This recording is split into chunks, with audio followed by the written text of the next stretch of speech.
kita harus punya kekuatan untuk bisa membangun bukan daya saing lagi, daya tawar sekarang.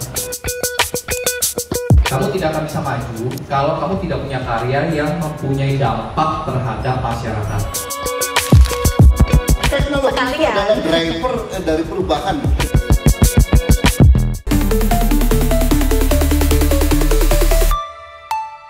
Leader Talk, Leader Talk. Hai Sobat Kabar Bursa, welcome back to Leader Talk Channel bersama saya Francisca Rati. Dan saat ini saya berada di Robopark Indonesia. Nah, di sini banyak banget nih ya, keren-keren. Ada robot-robot yang ini semuanya adalah asli karya anak bangsa loh. Gila, bangga banget asli. Dan sekarang kita akan bertemu dengan leader, sosok yang sangat-sangat luar biasa, yang tentunya berhubungan dengan robotik dan AI. Gila, siapakah dia? Langsung aja kita ketemu. Yuk!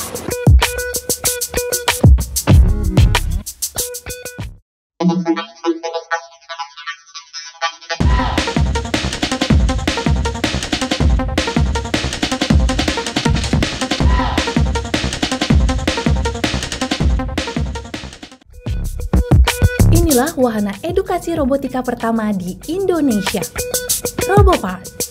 Robopark Indonesia mengajak para robovers meningkatkan minat generasi muda di bidang teknologi, khususnya di dunia robotik dan kecerdasan buatan AI. Adalah Yahya B. Sunario, sosok inspiratif di balik kesuksesan Robopark Indonesia. Yahya merupakan komisaris utama PT Sari Teknologi Global yang menaungi Robopark Indonesia. Bersama sang mitra Yohanes Kurnia Yahya selaku direktur utama, keduanya mengemban visi besar membawa Indonesia menjadi pemain utama di industri robotik dan AI, baik dalam negeri maupun panggung global. Yahya menegaskan pentingnya penguasaan teknologi dalam membangun daya saing bagi masa depan Indonesia. Semangat Yahya untuk terus berkontribusi menjadi inspirasi bagi dunia bisnis Indonesia, menciptakan ekosistem teknologi yang mandiri di Indonesia. Nah, sahabat Kabar Bursa, sekarang saya sudah bersama sang leader Yahya Sunario. Ya, boleh tepuk tangan ya. Di sini juga kita sudah ditemani oleh para sahabat Kabar Bursa yang sudah hadir langsung di sini. Halo semuanya.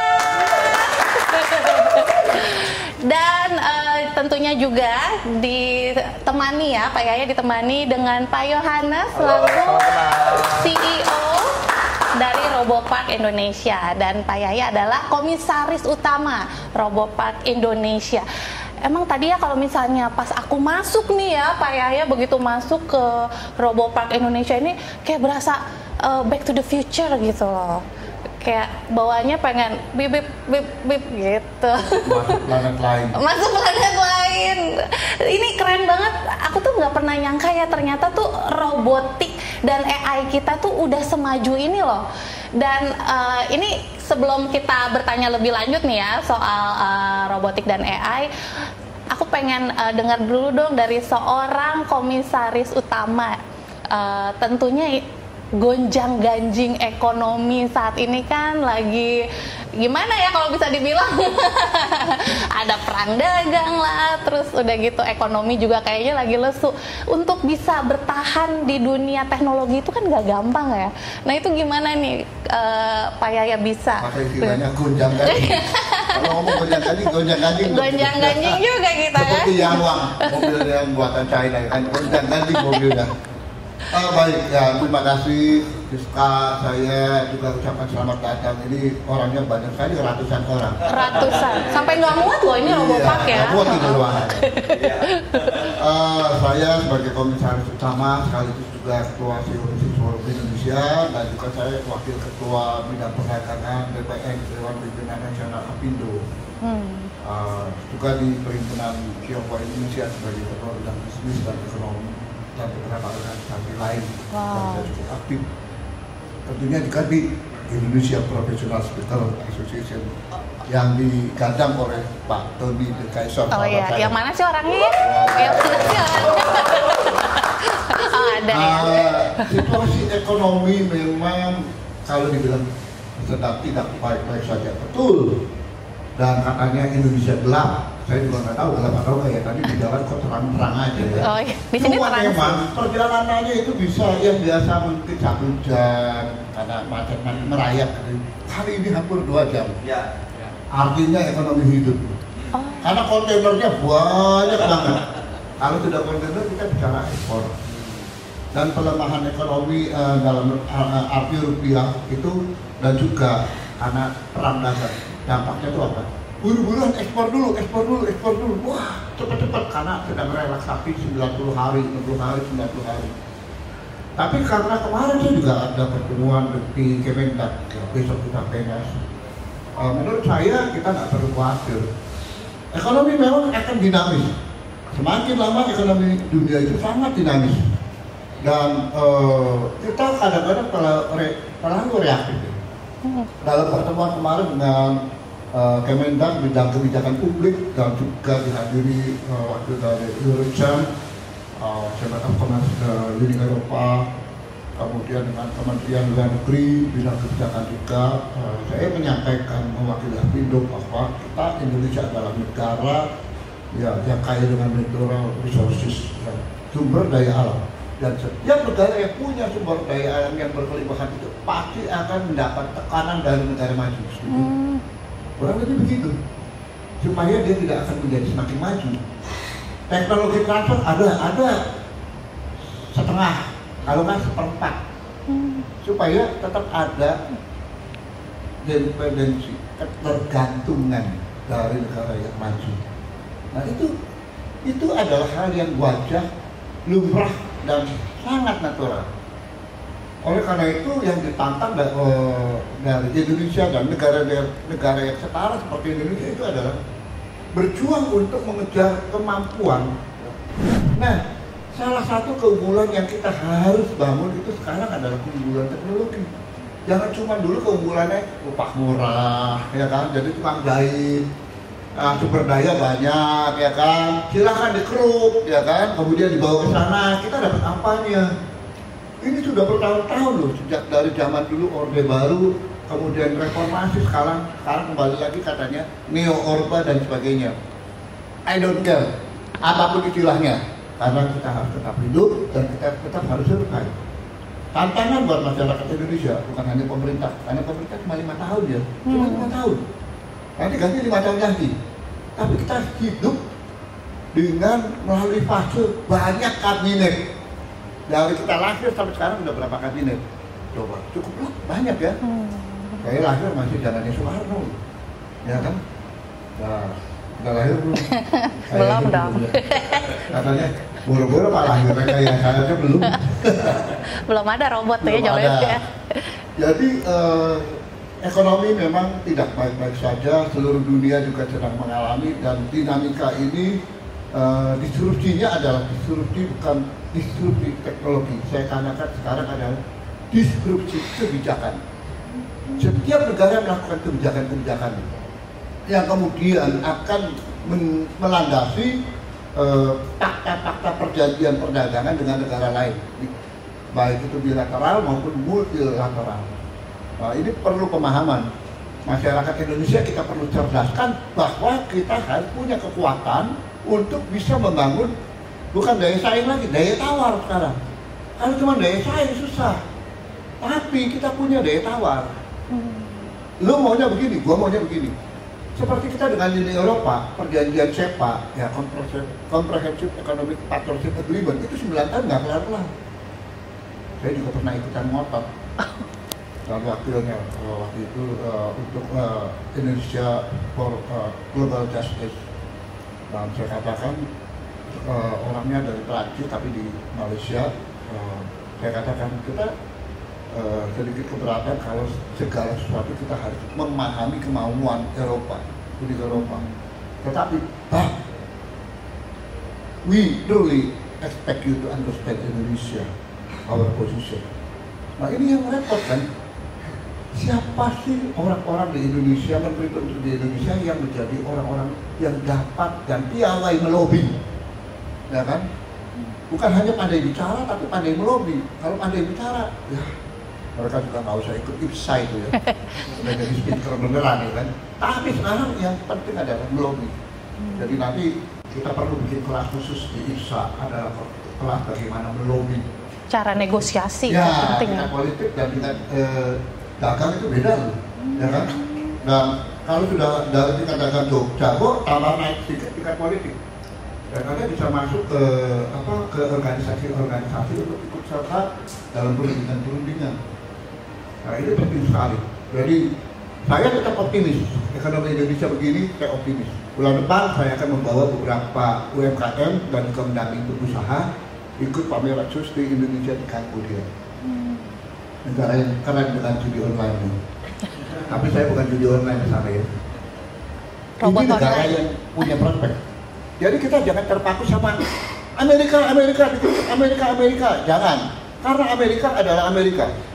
Ekspor Indonesia ke Amerika hanya 9-11%. Apa pengaruhnya buat itu? Dan itu majority juga ke resources juga plus branded. Tapi branded itu diproduksi di Indonesia itu oleh investor-investor yang majority bukan Indonesia. Investor luar bikin pabrik sepatu di sini kemudian diekspor. Yang untung siapa paling besar? Kita cuma ditantang untuk menyediakan lapangan kerja, ya kan? Kemudian di demo. Saya baru ke minggu lalu dari Tegal dan satu pabrik relokasi dari Jawa Barat ke Jawa Tengah di Tegal merekrut karyawan 45.000 orang. Lebih gede daripada yang di Garut 10.000 yang Wamen bilang kalah. Ini PT Adonia Group luar biasa sekali. Nah, kebetulan saya ada kepentingan bisnis juga di Tegal. Jadi saya panggil ketua Apindo-nya, kebetulan ketua Apindo Kabupaten Tegal itu manajer saya panggil. Berapa datanya seperti ini? 45.000 orang Pak. 3 konsentrasi pabrik besar, bikin New Balance, Nike, Adidas dan sebagainya. Wah. Karena kita masih berbasis daya saing dengan upah buruh yang murah. Tapi nanti kalau udah upah buruh lama-lama naik, kemudian di demo, kayak yang di Cirebon, Yuhong, waduh pusing lagi. Ya karena saya aktif di Apindo, juga sekali ikut diskusi di KADI juga, dan kita juga sering ikut dalam diskusi dengan pemerintah. Kita harus paham masalah ini. Kadang-kadang orang kritis. Jadi saya melihat ini peluangnya masih bagus. Why not? Ya kan? Kenapa kita harus khawatir? Kuliner bagus, buka warung rame, betul ya? Rame langsung. Padahal baru buka, kenapa? Bisnis yang memang tetap bertahan di sektor UMKM yang menguasai 60% penduduk, 60 juta pelaku UMKM, mayoritas kuliner, itu salah satu yang masih bertahan. Tinggal tantangannya bagaimana setelah bertahan berkelanjutan, jangan cuma bertahan tapi nggak berkelanjutan. Bertahan 1 tahun, tutup selamanya. Bertahan 6 bulan, tutup selamanya. Kalau berkelanjutan, someday Anda bisa buka cabang di mana-mana, termasuk sampai ke luar negeri. PR yang bagus sekali tadi malam ketika saya diskusi halaman pertama diundang oleh Pak Sugiarto Kusuma di Cuci Agung Sedayu. Ada seorang pengusaha bilang ke saya, gimana ayahnya sekarang? Caranya supaya restoran-restoran Indonesia itu ada di luar negeri. Pak, dari kabinet yang lama Indonesia Special Tour itu saya sudah ikut terlibat ngobrol sama Pak Odo Manoputu di Menteri tahun seperti itu. Anggarannya punya 2 miliar dolar, tapi sobat nggak kelanjutannya sampai sekarang gimana?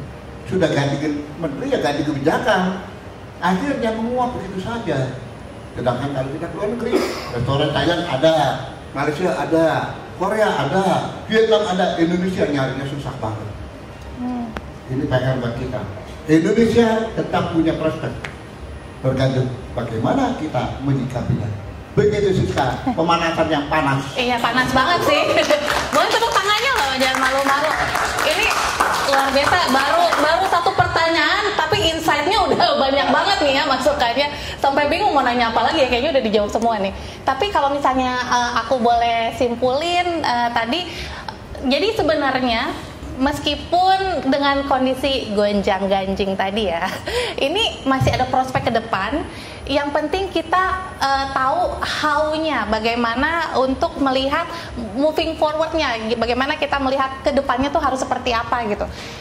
Apakah salah satu jalan keluar atau solusi yang ditawarkan memang dari sisi teknologi gitu? Ya, ini pertanyaan sekaligus sudah menjawab dirinya sendiri. Teknologi itu adalah driver dari perubahan. Sejak tahun 90-an itu change driver itu adalah teknologi. Waktu itu saya masih ingat sekali ketika saya sering menjadi pembicara, termasuk waktu itu ada international conference di Bandung bersama Indonesia Marketing Association Pak Hermawan, karena saya juga salah satu pendiri IMA di sana. Kita membuat satu diagram dan change driver yang paling kuat, dan itu memang Michael Porter pun mengatakan itu adalah teknologi. Dan ini tidak akan pernah berhenti, teknologi itu menjadi driver. Why? Karena teknologi itu terus berevolusi dan akhirnya malah berevolusi, bukan evolusi lagi. Jadi perubahannya lebih pendek kalau di teknologi. Dulu komputer yang saya pertama kali pakai itu adalah komputer yang layarnya masih CRT. Udah ada komputer zaman dulu ya? Wah, tahun 88 saya pakai komputer. Buat ngerjain tugas-tugas S2 saya. Jadi saya sengaja beli komputer kredit, nggak ada motor. Aku jujur aja, saya gadekan motor saya di Bank NISP, masih ingat. Terus beli komputer merek Mugen di Pancoran Jakarta, kredit 12 bulan, dengan perhitungan pas kelar, angsuran kelar, saya harus berhenti kerja.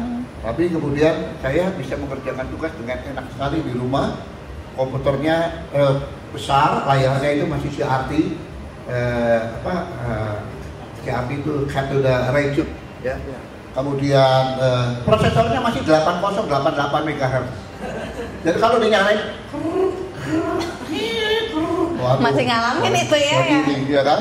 Floppy disknya besar, 5/4, ini 3,5. Ya, masih kayak kerupuk gitu loh, emping, bulat disk. Kemudian berubah kan, masuk ke era apa? 286, belum Pentium, 286, 386, 486 AT, masuk ke Pentium, dan akhirnya mulai masuk ke Core, iCore dan sebagainya. Berevolusi terus. Dulu memang Intel jagoan, kemudian masuk juga AMD, ya kan?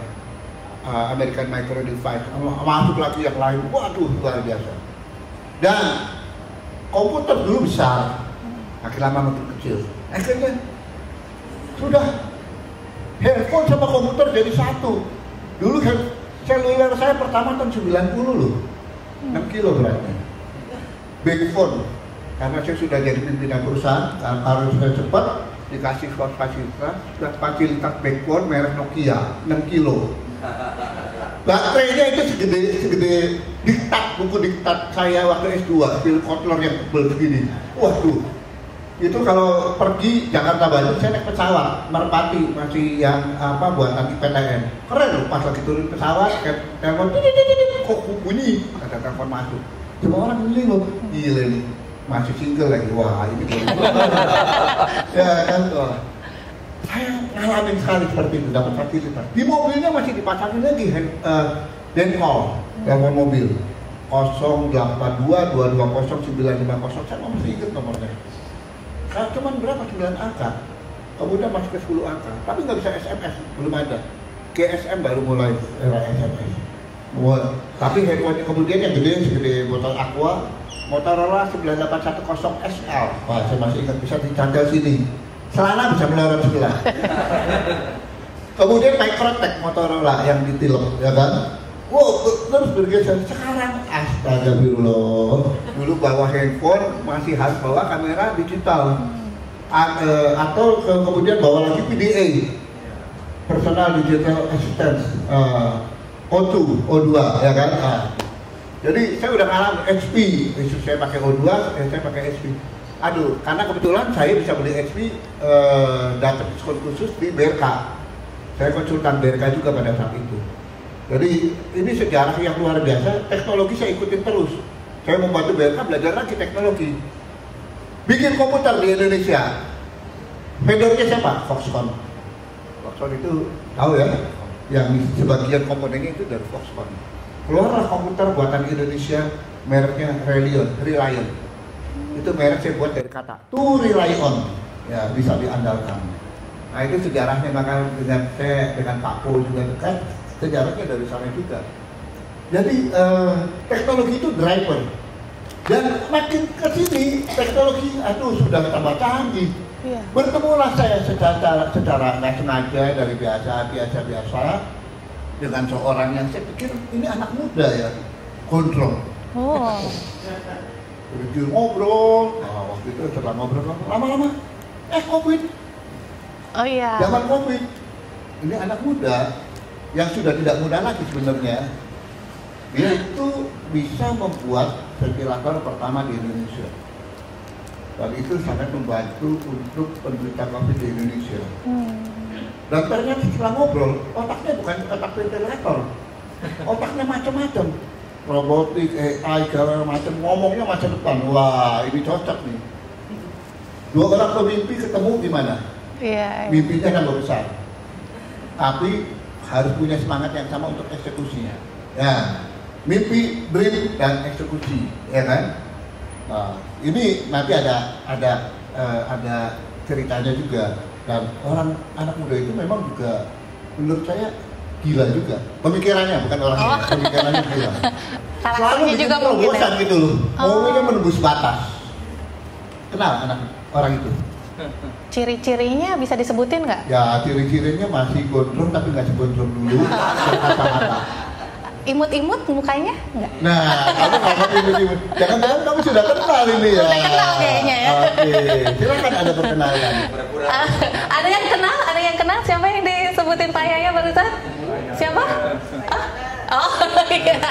Sini dia Pak Yohanes, CEO RoboFirst Indonesia. Kita karena masih muda, enaknya manggil apa ya? Bro. Bro boleh, bro.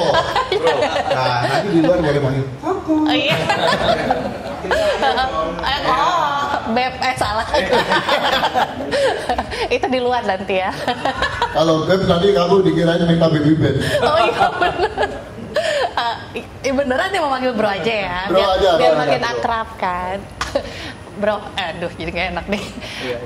Ini tadi yang udah disebutin ya, luar biasa banget pemikiran dan mimpinya tuh sampai bisa visi ke depan gitu.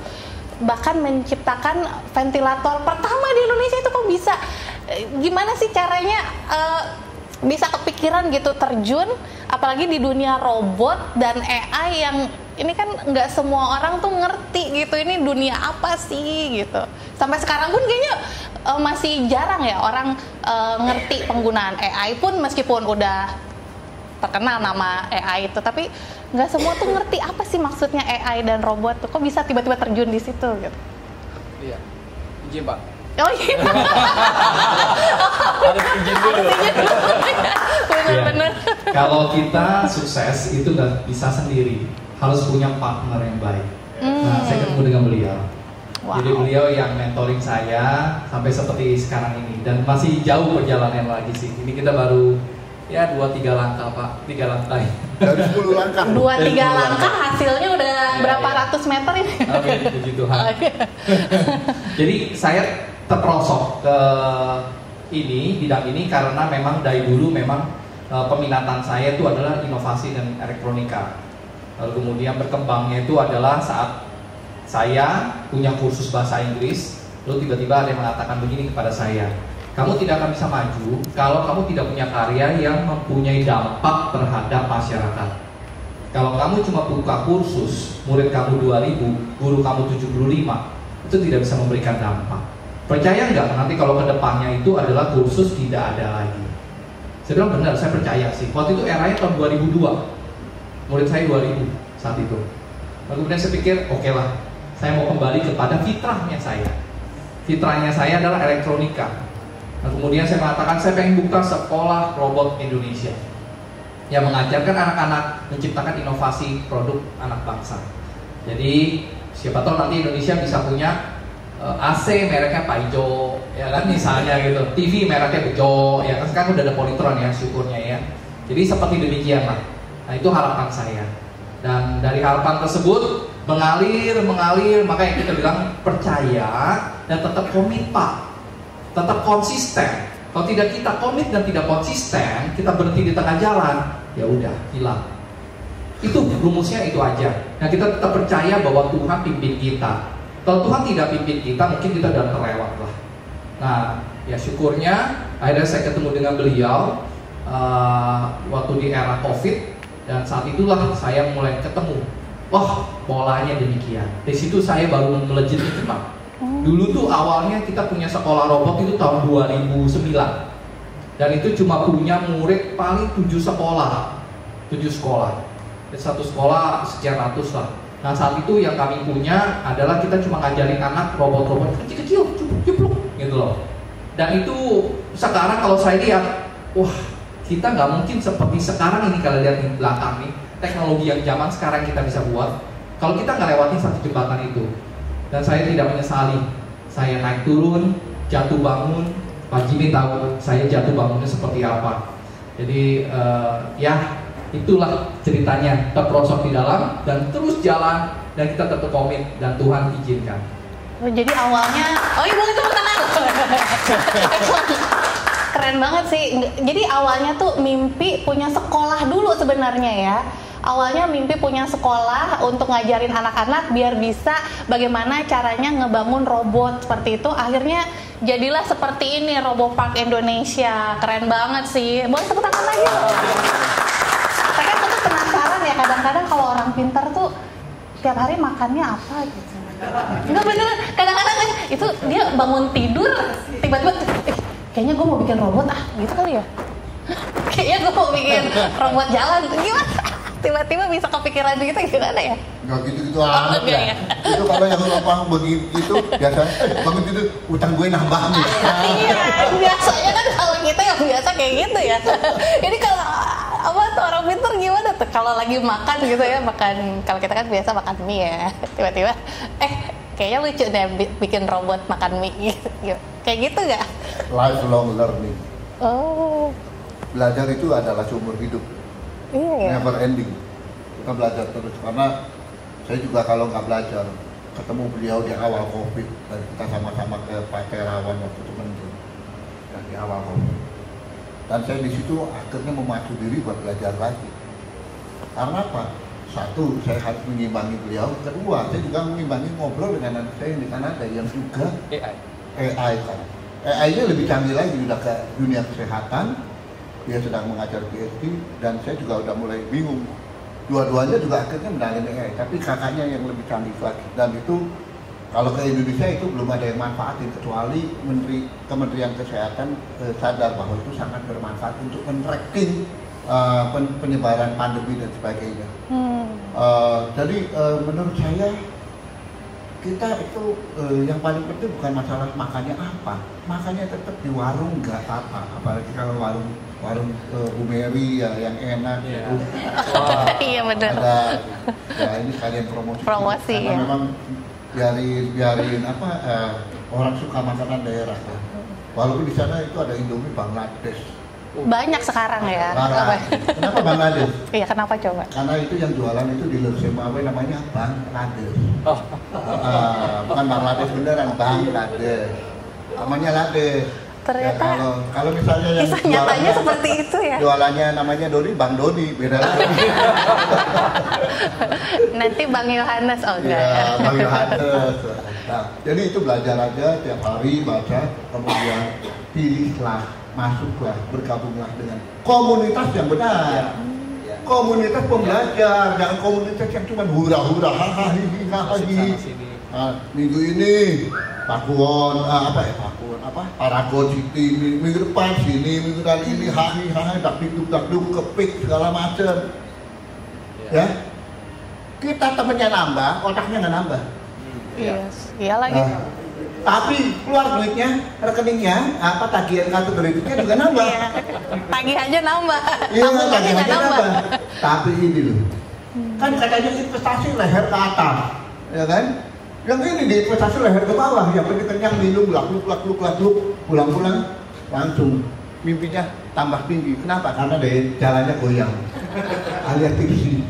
Nah itulah, menurut saya belajar dalam komunitas yang benar itu penting. Itulah sebabnya kalau itu saya sombong amat sih, nggak pernah datang ke sini sana. Bukan sombong. I have the right to choose the right community for me. Komunitas mana yang saya mau masuk? Diundang boleh, berteman boleh, tapi saya tidak harus selalu masuk pada komunitas yang lebih banyak hingar-bingarnya. Iya kan? Pak, Bapak punya komunitas kok jarang bikin acara gede. Ngapain acara gede? Duduk 5-10 orang lebih penting dengan menghasilkan satu output daripada kumpul 100 orang habis acara bubar. Ya, saya rasa ISA juga akan bergerak sana. Para profesional speaker tadi akan bergerak untuk menjadi edukator bangsa Indonesia ini. Masing-masing seksinya, nanti ada yang bicara soal ini, bicara ini, not generally, tapi sudah mulai specialize beberapa ini dan nggak apa-apa. Ya saya karena terlibat di dalamnya, saya ingin semua pembicara Indonesia yang punya bidang masing-masing bergabung, kemudian mulai masuk ke dalam dunia pendidikan kalau perlu, masuk ke dalam organisasi, masuk ke dalam komunitas, masuk ke dalam pemerintah untuk memberikan edukasi kepada aparatur sipil negara. Jadi mereka juga ikut belajar bersama kita. Ya. Ini sih deep banget ya, menusuk sampai ke jantung hati. Kayaknya selama ini salah komunitas deh. Pantesan ya nggak bisa buat robot. Bertobatlah hari ini juga. Maksudnya bukan komunitas IPSA yang gini keren banget. Ini keren banget. Iya, enggak. Bukan. Ini komunitas yang lain. Ya, komunitas yang lain. Kalau di sini bagus-bagus. Saya lihat wajah-wajah yang saya sudah sangat ini kenal. Ini calon-calon penerus masa depan. Ya. Di sini juga ada yang akan ikut saya nanti ke Kambodia juga ada. Ini juga pengusaha. Ya, Pak Benis juga. Ini juga berangkat dari nol. Masih ada kursi kosong? Masih ada kursi kosong. Nah, masih. Di kursi pramugari masih kosong. Oh, masih. Okay. Tapi bro, benar kan? Iya. Makannya masih nasi, bener? Bener ya? Nggak, mastiin aja. Takut ya kan beda makanannya sama kita gitu. Oh, gitu ya? Tapi masih nasi ya? Oh masih ya. Nah, yang sebelum abis ini kita tanya jawab ya. Satu lagi ya, boleh ya? Yang paling biasanya nih, yang paling bikin penasaran aku tuh bisa sampai bikin usaha sebesar ini kan ujung-ujungnya itu awal-awalnya bukan ujung-ujungnya. Oh iya benar juga ya, awal-awal. Tapi kan ujung-ujungnya juga acara ini. Ini kan kalau aku tuh ya ngeliat tuh ini tuh semua produk-produk mahal loh. Nggak gampang maksudnya untuk menciptakan teknologi sekeren dan sebesar ini tuh ini mahal. Gimana awalnya kita mencari yang pasti pendanaan dan apakah memang ada dukungan dari pemerintah kah sehingga bisa menciptakan sebuah RoboPark yang luar biasa ini. Boleh dong ya, spill dong. Gak apa-apa dibocorin ke kita mah, baik-baik kok nggak ada yang gigit kan? Iya. Boleh, dari saya dulu nanti tambahkan Pak Yohanes. Iya. Dari awal itu kita semuanya dana sendiri. Dana sendiri? Gak ada pinjaman bank, gak ada apa. Sampai ini kita nggak punya pinjaman bank karena bank nggak mau ngasih pinjam sama kita. Mereka juga kadang-kadang punya pikiran perusahaan teknologi masih cepat kayak gini baliknya kapan? Lalu begitu. Jadi itulah sulitnya di Indonesia. Kecuali nanti datangnya ke venture capital atau ya pada itu investor yang ya. Tapi mereka juga ragu-ragu karena melihat cara kita konservatif yang bukan langsung main booming bisa dapat duit seperti e-fishery segala macam. Wah belum lambung akhirnya hilang, ya kan? Kita bukan startup teknologi seperti itu, bukan. Kita sedang membangun dan fundamentalnya harus kuat. Malah arah kita itu ke manufaktur. Dan doakan kami bahwa kami juga sedang mempersiapkan untuk nanti bisa membangun pabrik drone pertama di Indonesia. Dan itu sedang kami. Dan itu kalau itu sampai jadi, saya juga punya tugas Pak Yohanes supaya bisa membantu saya lebih memudahkan dalam transportasi drone yang bisa mengangkut manusia. Jadi saya terbangnya pakai drone aja. Nggak mantap ya. Kemudian yang paling penting di sini dalam perjalanan kita masuk investor, maksudnya mitra kerja, dan itu penting. nanti ke depan setelah bagus ini, nah sekarang kita mulai dilirik. Nah, udah mulai bersolek. Tadinya kan masih belum dandan, sekarang udah mulai dandan, mulai dilirik. Banyak yang pengen masuk, tapi kita hati-hati. Dan saya ingatkan pada Anda semua, di dalam berbisnis Anda harus punya integritas. Kalau Anda bermitra, Anda harus punya integritas. Dan jangan Anda mau berpartner dengan orang untuk mencuri ilmunya, kemudian Anda bikin duplikasi untuk untuk menyontek dan menyaingi, bahkan apalagi mencuri informasi, kemudian juga membajak atau ngerjain karyawannya untuk double job sama Anda. Penting ini. Saya tekankan, banyak pengusaha Indonesia dan kita pernah mengalaminya. Partner kita itu nakal dan kita pertahankan. Saya nggak ada dari alih-alih, ya kan? Mencuri ilmu, mencuri informasi, terus mempergunakan karyawan kita, udah cut semuanya. Itu penting. Tapi disitulah karena kita punya integritas, kita punya ketegasan, kita bisa berdiri tegak. Dan kita akan terus melaju dan orang melihat bahwa kita memang bisa dipercaya. Yang paling penting trust, ya. Kalau sudah ada trust, itu modal paling utama.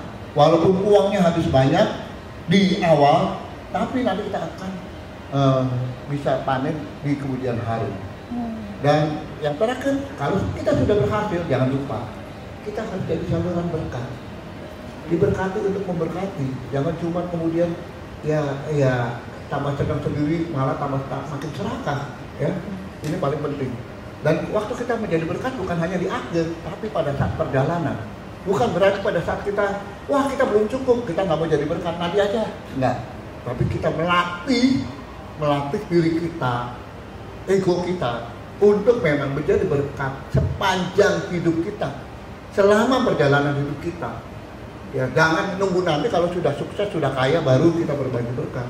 Ya, termasuk membagikan ilmu itu juga berbagi berkat. Dan inilah yang menjadi filosofi saya bersama Yohanes Kurnia hingga saat ini, dan saya rasa akan lebih lengkap kalau Yohanes Kurnia, Bro Yohanes Kurnia ini melengkapinya. Silakan. Anjir. Jadi yang disampaikan Pak Yaya udah simpulan semuanya. Jadi benar apa yang disampaikan Pak Yaya. Jadi saya mulai dengan komit aja. Saya komit, Pak. Kita percaya bahwa kita semua mampu kok, Pak. Cuma memang rahasia balik kepada kita mau komit atau nggak komit. Jatuh bangunnya itu gimana tadi? Jatuh bangunnya sakit sekali, dan berat sekali. Apalagi perusahaan teknologi ya. Kita tahu Bezos, kita tahu Google, ya Amazon, Google, Jack Ma, Alibaba-nya, ya kan, sampai kemudian ya Steve Jobs dan yang lainnya semua sama, termasuk Elon. Elon bakar duit banget untuk yang namanya teknologi roketnya. Dan dia bagaimana jatuh bangunnya rugi sampai paling parah. Kami juga mengalami yang sama, Bapak Ibu semua. Apalagi perusahaan teknologi di Indonesia, kita masih early adapter. Jadi kita lebih banyak menggunakan, bukan berpikir ke arah sana. Nah, waktu saya mulai tahun 2009, itu sangat sulit sekali karena semua masih berpikir, kamu kalah sama luar negeri. Lalu berikutnya pas masuk era 2000-an lebih, 2015, kamu kalah sama China begini. Tapi sekarang mulai dilihat. Nah itu tidak pernah lepas sampai komitmen, konsistensi. Ini nggak ada rahasia sih, sama persis seperti Kung Fu Panda. Ya, no secret recipe. Secret recipe-nya cuma simple. Your genuinity, terus kamu your consistency, and your commitment, and then your integrity. Jadi kita seperti tadi bilang Pak Yaya, saya belajar banget soal integrity. Jadi bagaimana dengan yang lain kita jaga. Karena kita nggak dibangun komunikasi, kita juga nggak bisa berteman. Saya dulu sangat tertutup sekali. Pak Jimmy mungkin tahu. Sekarang saya lebih banyak terbuka diri karena Pak Yaya yang banyak membimbing saya. Kamu mesti bangun komunikasi, bangun juga integrity, ya bicara dengan orang juga komitmen, ya kan. Selalu jaga setiap klien kita, walaupun dia klien kecil. Saya belajar itu. Karena kita setia akan perkara kecil, kita pasti akan dapat perkara besar. Amin ya. Saya belajar itu aja sih. Jadi saya selalu bilang kepada tim saya, kamu dengan orang tua kecil pun kamu hormati. Mereka walaupun cuma murid, bukan karyawan, bukan ownernya Toyota, tetap kamu harus hargai. Even juga bahkan kamu ketemu Toyota, sama pangkatnya, gak ada bedanya. Sama seperti saya menghargai Anda sebagai karyawan saya. Kenapa Anda tidak hargai mereka? Itu sih saya tanamkan pada setiap timnya saya. Itu rahasianya sih, bener ya Pak ya. Dan kita grow-nya organik, bener-bener organik. Jadi saya dapat trust dari Pak Jimmy cerita hutannya, betul ya. Hutannya cerita lagi ke Pak Don. Saya jaga trustnya dengan Bang Don cerita lagi. Itu aja resepnya, nggak ada lagi. Kalau yang lain mah enak, ya Pak ya. Dapat duit, ngomong ngecap, padahal ngecapnya bohong, terus dapat duitnya banyak. Kita bener-bener Tuhan ajarkan untuk bisa jaga dengan baik. Dan sekarang baru, seakan-akan Tuhan mengatakan kamu sudah siap. Setidaknya nanti kamu akan jadi lebih besar daripada investor. Amin. Berarti murni semua ini pembiayaan mandiri ya, nggak ada misalnya bantuan atau hibah dari pemerintah, itu nggak ada. Apa yang bisa? Kalau misalnya ada, amin, terima kasih. Kadang-kadang kita juga dengar datang ke pemerintah, tapi untunglah sekarang ada kementerian membuka mata dan melihat bahwa memang ternyata anak bangsa ini perlu ya, nggak betul-betul. Salah satunya adalah kurikulum ya. Kurikulum kita itu sudah diakui sama Kementerian Pendidikan. Kemendikti juga sudah mengakui. Jadi ya kita mulai plong ya, mulai merasa lega bahwa akhirnya pemerintah buka mata. Karena kalau kita mau maju, apapun sektornya, pemerintah harus hadir dengan benar, bukan hanya dengan baik, tapi dengan benar. Pemerintah hadir di sana dan berkelanjutan. Itu yang penting. Baru kita bisa menjadi bangsa yang maju. Oke, luar biasa. Itu tentunya harapan semua, terutama ya yang baru membangun seperti ini ya. Kita harapkan tentunya peran pemerintah juga lebih dalam lagi, semoga didengar ya. Dan saatnya kita buka Q&A ini. Boleh. Siapa yang berani dapat hadiah nggak kalau yang nanya? Oh enggak ya, siapa tahu dapat robot gitu. Nggak bercanda ya. Iya, ada yang mau nanya ini? Luar biasa loh. Wah, udah banyak banget tuh, ribuan yang mau nanya. Saya Johanna dari Kota Siksa. Ada pertanyaan mengenai teknologi ini kan kita tahu China kan cukup berkembang sangat pesat ya. Bahkan mereka ahli duplikator ya, seperti DeepSeek dan lainnya. Bagaimana kayaknya bisa menetapkan strategi khusus menghadapi mereka bisa saja masuk ke Indonesia dengan membawa teknologinya dengan paten-paten serta franchise barunya. Seperti mereka kan juga, saya ingat ada beberapa brand-brand tertentu ada masuk dan pameran gitu di Indonesia. Nah itu bagaimana? Serta bagaimana Pak Yaya bisa menghadapi seperti yang kita ketahui ormas-ormas atau pungli-pungli yang sangat besar yang mengancam orang-orang atau perusahaan-perusahaan dari luar, investor, untuk dapat berinvestasi di Indonesia. Ya. Nah, itu kan kita tahu kayak sudah rahasia umum lah, harus ada biaya atau jatah proyek ke mereka. Nah itu bagaimana penanganannya? Karena kan sebenarnya kalau kita bisa berkembang, kita sebenarnya bisa jadi negara maju ya, asal uangnya itu nggak kesedot ke bawah tanah gitulah. Saya sangat hati-hati berbicara ya. Maaf. Nggak apa-apa, harus jujur di sini mah. Terima kasih. Silakan. Ini uangnya bukan tersedot ke bawah tanah, tersedot ke kantong-kantong tertentu. Nah, tapi kalau sudah menyinggung tadi, jangan-jangan tadi menyinggung kasus Cilegon begini. Secara nggak langsung ya, ini kan lagi viral kan kasusnya ya. Kalau masalah teknologinya, DeepSeek dan sebagainya, Bro Yohanes akan lebih tepat menjelaskannya kan. Tetapi kalau masalah investasi, memang ini bukan hanya tugas kita, paling penting adalah tugas pemerintah yang menegakkan, melakukan enforcement ya, dan juga asosiasi. Jadi kalau pemerintah itu tidak bisa melakukan enforcement dan menjalankan deregulasi, ya kasusnya kemarin kan Pak Presiden bilang deregulasi, sampai sekarang deregulasinya masih jalannya, jangankan setengah, seperempat juga belum. Bolak-balik masih digodok lagi dan belum matang-matang. Karena habis digodok balik mentah lagi. Ini Indonesia ajaib loh, sesuatu yang sudah digodok bisa kembali mentah loh. Bolak-balik, jadi godok berulang kali. Jangan-jangan udah matang pun bisa mentah lagi loh. Nah, tapi jangan kecil hati, memang kita harus mengawal. Situasi harus diciptakan untuk menjadi daya tarik investasi. Investment attractiveness itu pertama memang adalah kondisi politik dan ekonomi. Bukan hanya dulu populasi negara besar itu daya tarik utama. Tapi mereka masuk semua kan, China masuk. Tapi begitu masuk bikin pabrik mobilnya di demo. Nah sekarang mereka mikir-mikir. Mereka menuntut kepada pemerintah, tapi nggak diekspos di media. Menuntut kepada pemerintah. Mereka datang kepada pemerintah. Bagaimana ini, ya kan? Kita sudah investasi. Tapi kemudian kita di demo. Pemerintah sampai saat ini masih ditunggu tindakan tegas kepada ormas premanisme. Bukan ormas biasa, ormas tindakan tegas. Jangan treatmentnya sepotong-potong. Kami akan menindak tegas premanisme. Sebutinlah organisasinya gimana sih? Kok takut-takut amat? Nah itu pemerintah kita belum tegas. Jujur aja belum tegas. Ya dari investor juga ngomong, pemerintah kita belum tegas. Belum berani memberantas benar.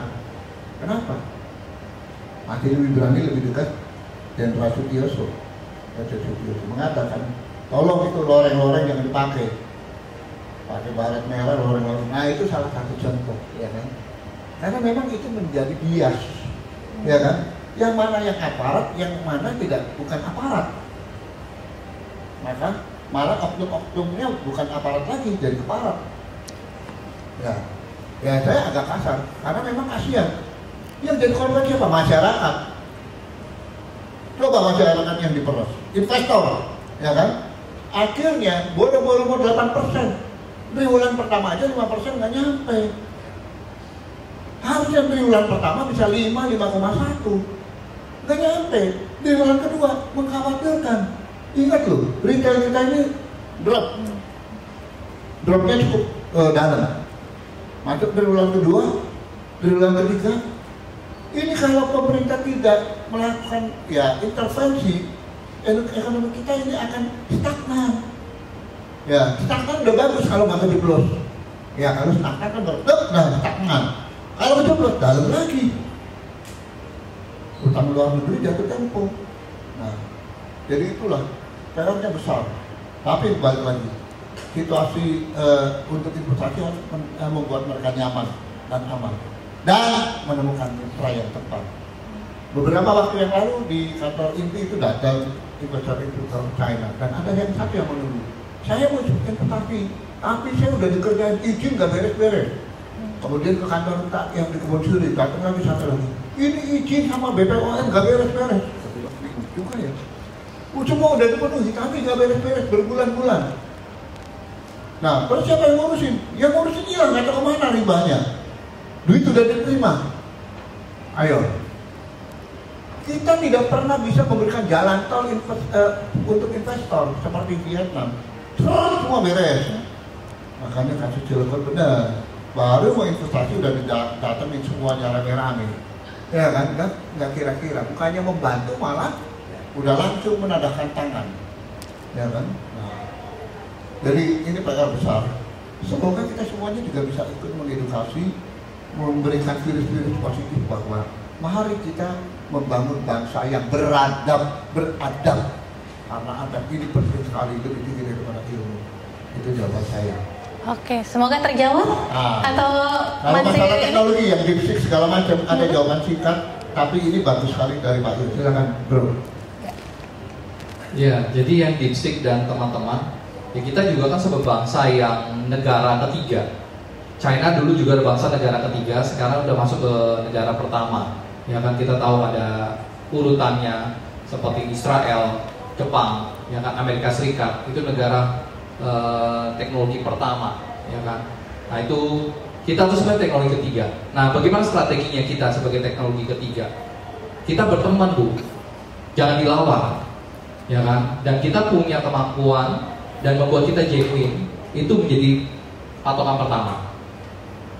Ya kedua adalah kita mencoba untuk menawarkan apa yang kita punya. Kalau kita tidak punya basic yang kuat, tidak bisa.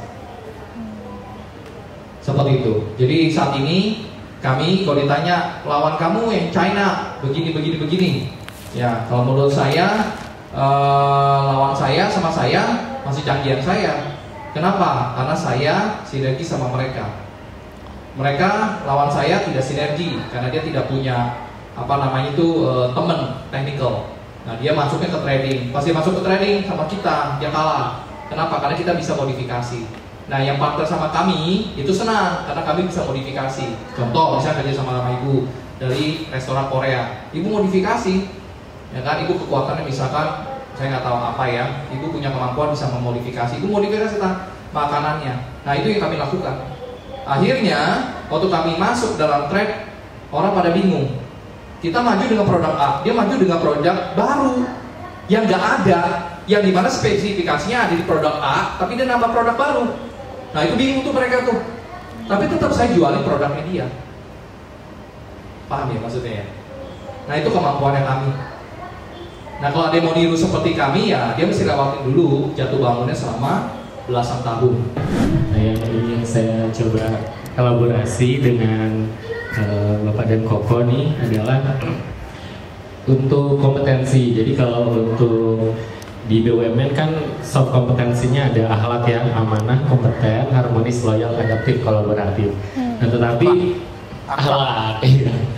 Kalau untuk hard kompetensinya nih, seperti tadi kan kau bilang memodifikasi, kemudian juga robotik dan AI. Nah, saya itu punya 2 anak ya, masih kecil, jadi kemudian juga untuk para generasi Alpha ya, Alpha maupun Delta itu kira-kira kompetensi apa yang bisa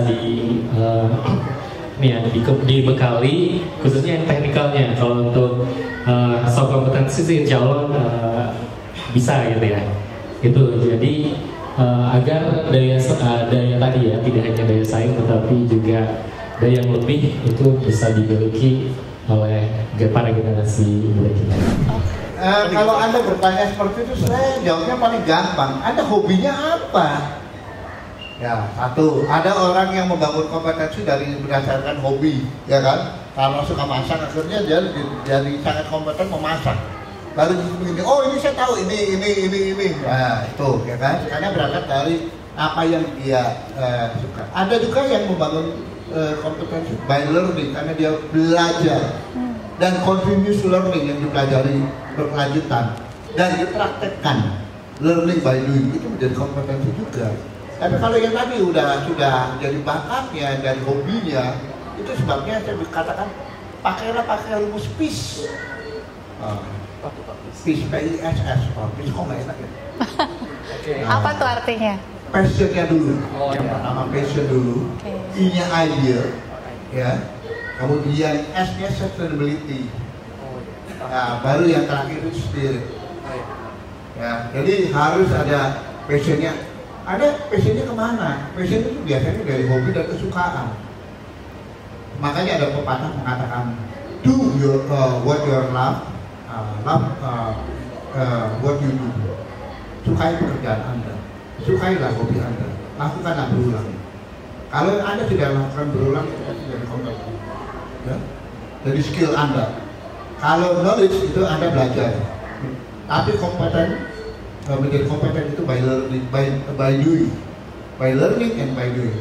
Learning, knowledge, doing, skill. Right?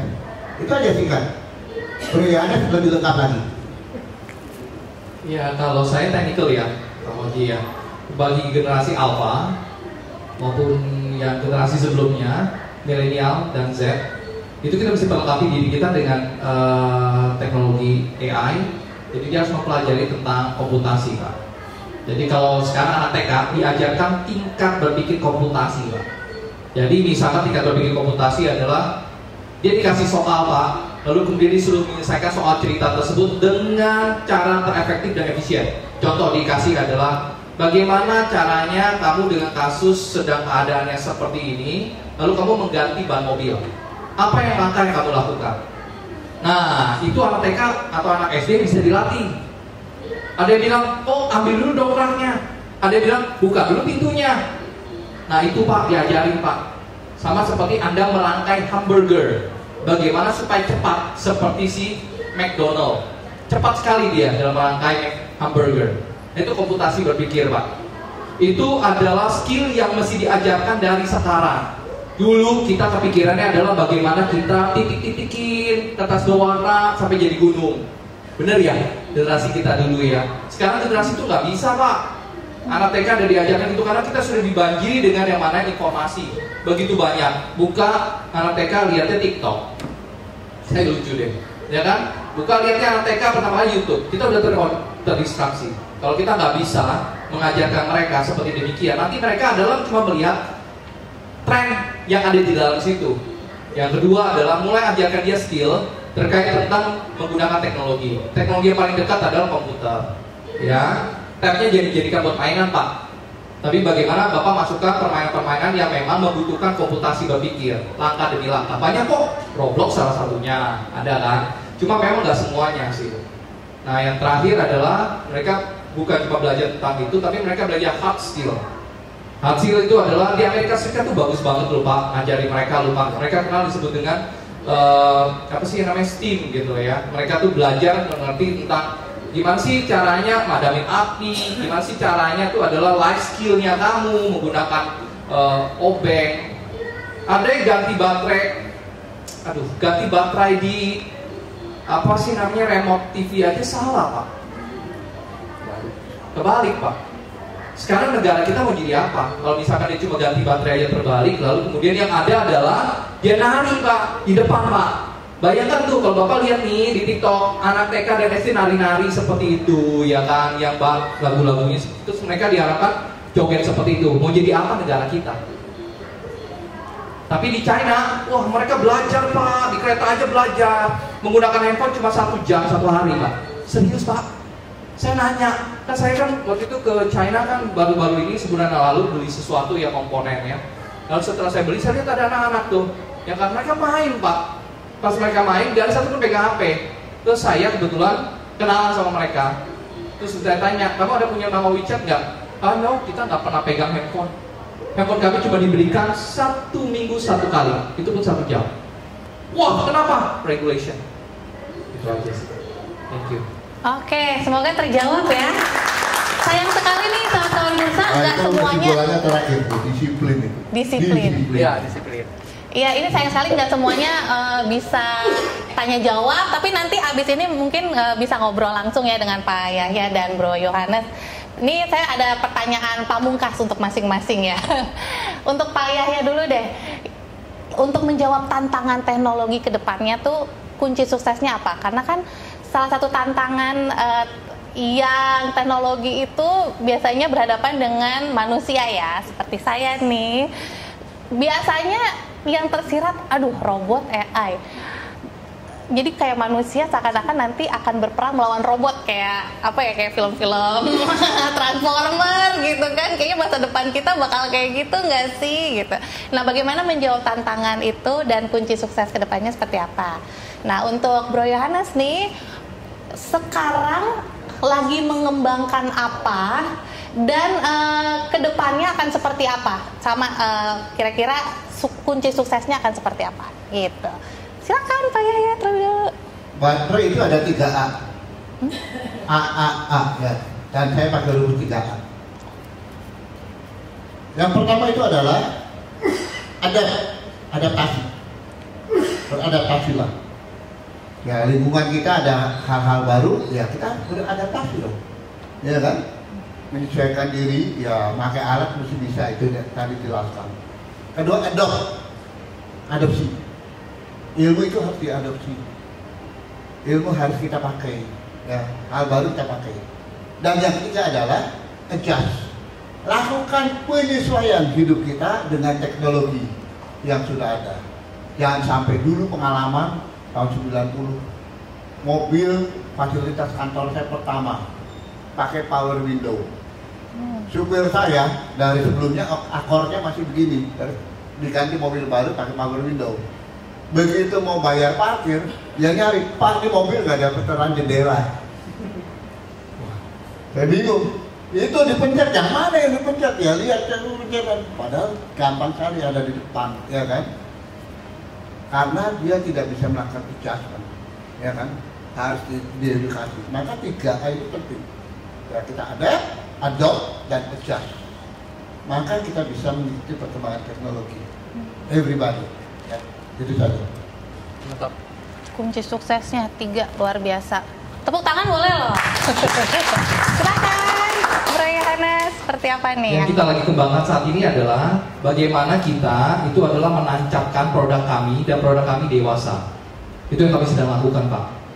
Jadi kami punya beberapa lini usaha dari edukasi, lalu kemudian retail dan juga manufacturing. Nah, 3 macam ini kita mau dewasa. Jadi kita nggak dalam tahap menemukan lagi, Pak.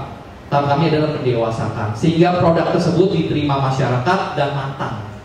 Nah, ini yang kita lagi tahap lakukan. Jadi kita sudah menemukan untuk lini edukasi beberapa produk teknologi untuk diajarkan kepada anak-anak dan juga kepada orang dewasa. Lalu kemudian bagaimana menancapkan itu di pikirannya teman-teman bahwa itu penting. Nah, itu pendewasaan namanya. Terus yang kedua itu di lini manufacturing. Kita sudah menjadi produsen yang mendistribusikan robot untuk Toyota dan dipakai oleh Toyota. Jadi biasa Toyota percaya sama Jepang, sekarang udah percaya Indonesia, syukurlah saya bilang. Sekarang, nah kita mendewasakan itu supaya produk kami itu tidak jelek. Sudah dipakai sama mereka, mereka loyal. Itu yang kita mau incar. Jadi bukan akuisisi lagi, Pak, tapi loyalty. Kita lagi kerja keras. Nah, lalu yang berikutnya adalah retail. Ini retail nih. Jadi kenapa kita bangun ini retail adalah kita mau tunjukkan kepada orang-orang bahwa ingat RoboPark, ingat robot. Kebalik ya. Ingat robot, ingat robot. Kalau orang lihat ingat minum, ingatnya satu brand. Ingat toolset, ingatnya satu brand, retail. Ingat teknologi, ingatnya RoboPark dan Sari Teknologi. Itu yang kita lagi mau tancapkan. Nah, kalau itu udah tancap, Pak, percaya Pak, 5 tahun lagi masanya kami, bukan masanya toolset. Jadi intinya manusia kalah dengan teknologi itu nggak akan ya. Kita yang harus bisa mengalahkan teknologi itu ya. Bukan mengalahkan, memanfaatkan teknologi. Memanfaatkan teknologi. Luar biasa. Tapi sebelum kita melihat langsung presentasi alat yang sangat-sangat bermanfaat ini, saya mau membuat kesimpulan ini terkait tadi garis besar yang tadi kan kita udah diskusi panjang lebar. Ada beberapa poin penting nih yang saya catat ya. Di tengah kondisi ekonomi dengan situasi yang tidak menentu saat ini, ada 2 kunci yang bisa kita pegang, ya ini kita harus out of the box, harus di luar, berbeda dengan yang lain, dimana kita harus punya posisi tawar tinggi gitu. Dan kunci yang kedua adalah kita juga harus memiliki skill negosiasi. Nah, itu nanti kita akan membuat kelas tersendiri bahkan ya, salah satu usulan ya. Nah, ini ada kunci sukses nih dari Pak Yahya. Yang pertama, mau belajar. Bagaimanapun juga kita dalam kehidupan kita, meskipun kita sudah punya banyak ilmu, punya banyak pengetahuan, tetap kita harus mau mengosongkan diri dan mau belajar. Yang kedua, konsisten. Wajib konsisten itu perlu, meskipun harus ngalamin jatuh bangun tadi ya, tapi kalau kita konsisten, inilah hasilnya, begitu ya. Nah, dari Bro Yohanes juga ada kunci sukses nih, 2 juga. Yang pertama, untuk menentukan bisnis harus tahu dulu tujuannya apa. Nah, tujuannya haruslah yang berdampak untuk masyarakat banyak. Kalau perlu ending story-nya di bisnis kita ini apa sih nantinya, manfaat untuk orang banyak tuh apa sih, itu dulu. Dan yang kedua, harus punya partner yang satu visi. Kompak banget nggak tuh? Mukanya Allah mirip ya berdua. Bapak anak. Oh, bapak anak ya. Kita sering orang-orang menyangka kita itu Pak Yahya anaknya ya. Iya ya, lama-lama ternyata ya. Belum lama ini juga satu pengusaha pabrik besar di Tangerang, pabrik yang sangat terkenal, Mas. Pak Yahya, tolong dong itu anaknya suruh telepon saya. Benar. Yang mana? Itu yang kemarin. Yang mana? Yang kacamata. Anak saya nggak di sini. Itu yang dikenalin ke saya yang lelaki. Astagfirullah, ini ternyata Yohanes. Ternyata emang istilah jodoh mukanya mirip itu maksudnya jodoh bisnis partner jodoh gitu. Di tangan Tuhan. Oh iya. Ya balik-balik ke jodoh lagi ya.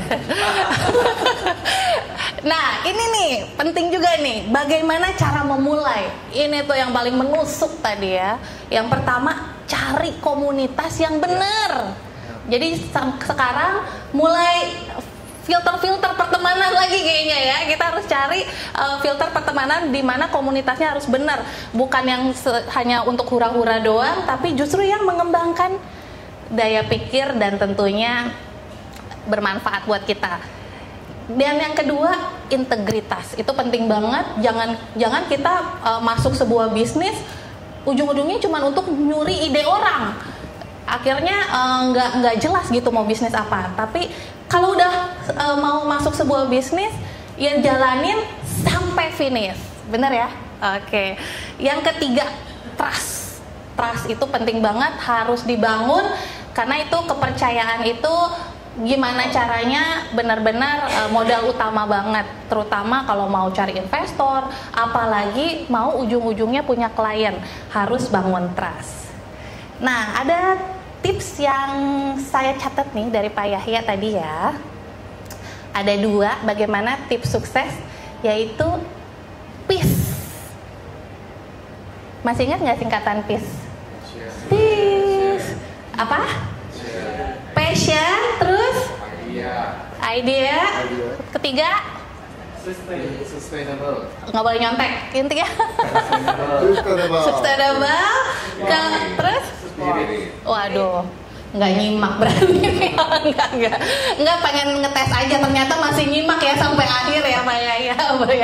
Bener banget.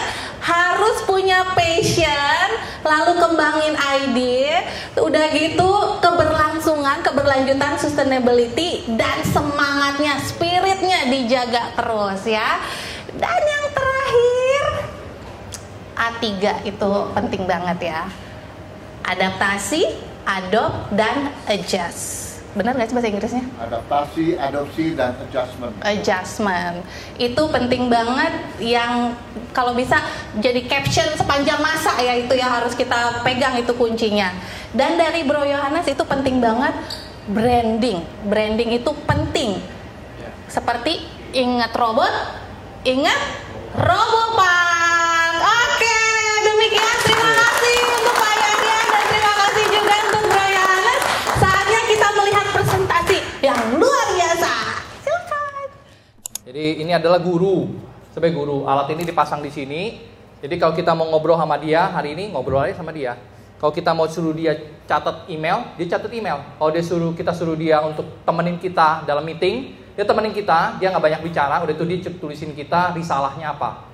Lalu kemudian kita mau nanya ke dia, misalkan, tolong ajarin anak saya dong tentang matematika, diajarin sama dia. Ajarin anak saya dong bahasa Inggris, diajarin sama dia bahasa Inggris. Nah ini LLM, jadi kita sebut Large Language Model. Sebenarnya ini adalah dari robot kami yang namanya Ropi. Okay, remember me. Okay, I will be having a meeting today at 4 o'clock, and remember to write every summary and email me. Your meeting with Julia is at 3 o'clock. Enak gak, Pak? If you want to take detailed notes during the meeting, I'll make sure to send you an email with the notes every second. Is there anything specific you want me to pay attention to, or any particular points you want to cover in the meeting? He is a very detailed person. I want you to remember every detail that he's spoken about will be. And then one thing that I do not know the conclusion. Can you conclude me later? Got it. I'll make sure to take detailed notes during the meeting and capture every detail Mr. Yahya discusses. After the meeting, I'll summarize the key points and provide a conclusion for you. Karena memang ini adalah suatu alat yang memang bisa revolusi, Pak.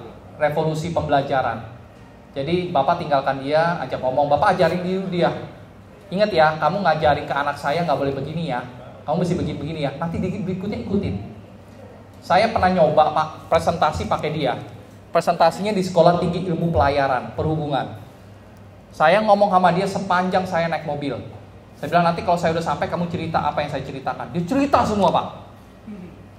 Terus tanya jawab terjadi dengan dia, seakan-akan itu adalah saya. Kita kayak inget gak cerita film Iron Man? Ini siapa nih? Jarvis. Ya, kita udah dimasuki eranya Jarvis. Thank you. Leader Talk, Leader Talk. sahabat kabar bursa, tadi kita udah ngobrol bareng ya dengan leader kita Yahya Sunaryo.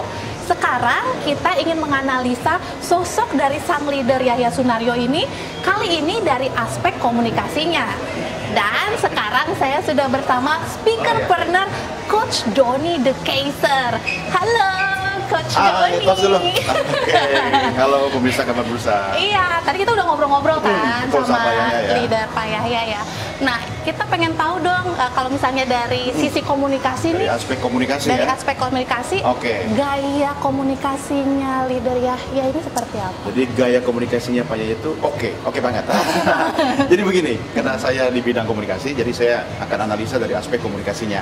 Nanti dari aspek bisnisnya sama Coach Roni ya. Iya. Nah, yang pertama nih pemirsa, kalau kita bahas dari gaya komunikasi seorang leader seperti Yahya Sunaryo, beliau ini orangnya sangat komunikatif. Ya. Itu kata kunci sukses seorang leader, apalagi memimpin sebuah korporasi atau entitas bisnis. Karena dalam bisnis itu komunikasi itu adalah sebuah tools perangkat yang paling penting. Iya, betul banget. Ya, mungkin ada yang mengatakan ya tapi bisnis saya itu sebenarnya tidak memerlukan Komunikasi dengan orang lain gitu kan. Ya tapi kan kita nggak bisa kerja sendiri kan. Padahal chatting aja itu komunikasi. Komunikasi. Ya? Nah, saya membuat beberapa catatan nih pemirsa terkait dengan hasil diskusi kita kali ini dengan Pak Yahya B. Sunaryo. Dia adalah seorang leader yang komunikatif dan beliau memahami beragam cara dan teknik komunikasi yang efektif. Nah, tadi kalau kita perhatikan, dia bisa berkomunikasi dengan Francis Sarati, dia bisa berkomunikasi dengan teman-teman yang lain, ya kan? Dan mampu melakukan komunikasi yang efektif meski orang yang dihadapi komunikasi itu berbeda-beda latar belakang. Wah, itu Nah, susah ini banget penting. tuh. Iya, dan itu menunjukkan bahwa beliau itu sudah berpengalaman panjang dalam menjalankan bisnisnya karena sudah sering bertemu dengan orang-orang, baik itu mitra bisnisnya, customer, klien, atau siapapun. Nah, ini yang menarik ya kan. Kemudian, beliau juga punya strategi komunikasi yang sangat spesifik.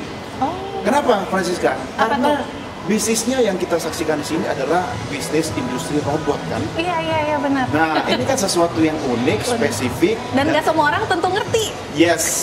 Nah, untuk melakukan komunikasi yang efektif, tentu beliau harus melakukan edukasi publik dulu. Ya, ngasih tahu dulu ke masyarakat tentang pentingnya atau seperti apa sih robotik itu. Iya. Sehingga itu memerlukan sebuah strategi khusus untuk meyakinkan orang lain dan tidak mudah loh untuk membuat orang itu satu yakin dulu, kemudian yang kedua interest. Nah, itu tuh, iya kan? Iya benar kita banget kalau sih. diajak ngomong sama sesuatu yang kita nggak ngerti kan kadang aduh apa sih, ya kan? Mesti mikir dulu, cerna dulu, aduh apa sih gitu. Nah, inilah hebatnya seorang leader Yahya Sunaryo, dia mampu membangkitkan antusiasme teman bicaranya sehingga hal-hal yang spesifik dan unik seperti misalnya industri robotik itu beliau mampu berkomunikasi dengan baik. Dan ini menarik dan ini penting untuk menjalankan dan membuat bisnis di industri ini lebih berkesinambungan. Ya. Kemudian ada lagi nih catatan saya nih, karena kalau kita bicara tentang seorang sosok Yahya Sunaryo, dia ini kan seorang pengusaha yang sudah lama, bukan baru kemarin sore, sis. Kalau dari sejarahnya ya panjang banget nih karirnya ya. Nah, ada satu yang membuat beliau itu sangat berbeda. Beliau itu bisa mudah masuk ya dengan cepat ketika berkomunikasi dengan orang yang berbeda-beda tanpa perlu adaptasi lama. Nah, baru ketemu orang, baru kenalan, bisa langsung tune in. Ya kan? Ganti orang lain, ya kan? Baru kenalan, bisa langsung tune in. Dan ini membuat orang tidak merasa terintimidasi atau terganggu sehingga mampu membangun kepercayaan dan komunikasinya jauh lebih efektif. Nah, itu analisa saya secara sederhana dari aspek komunikasinya Chief Yahya Sunaryo. Berarti bisa dibilang gaya komunikasinya ini benar-benar mateng. Yes, mateng di pohon. Mateng di pohon. Mateng di pohon.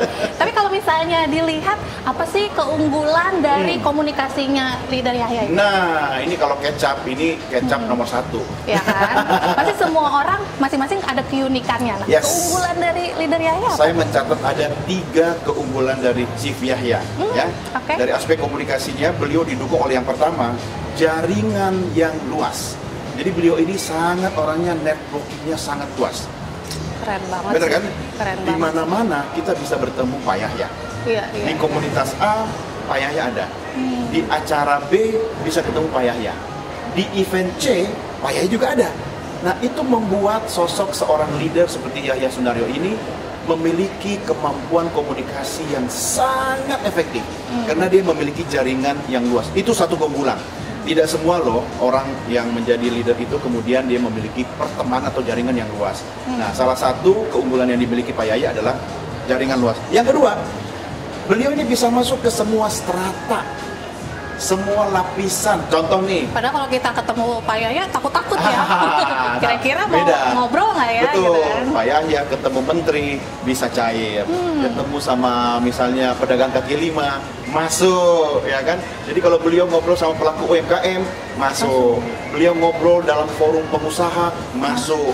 Ngobrol dengan para birokrat tingkat menteri atau pejabat tinggi masuk.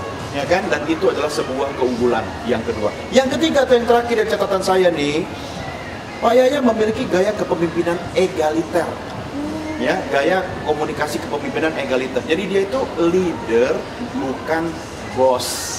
Beda dong. Benar. Kalau bos kan orang paling sebel, bosi nih orang gitu kan. Belum tentu bisa ngelakuin, tapi bisa nyuruh. Yes. Kalau leader bisa mimpin. Bisa mimpin dan memberi contoh atau keteladanan, ya kan?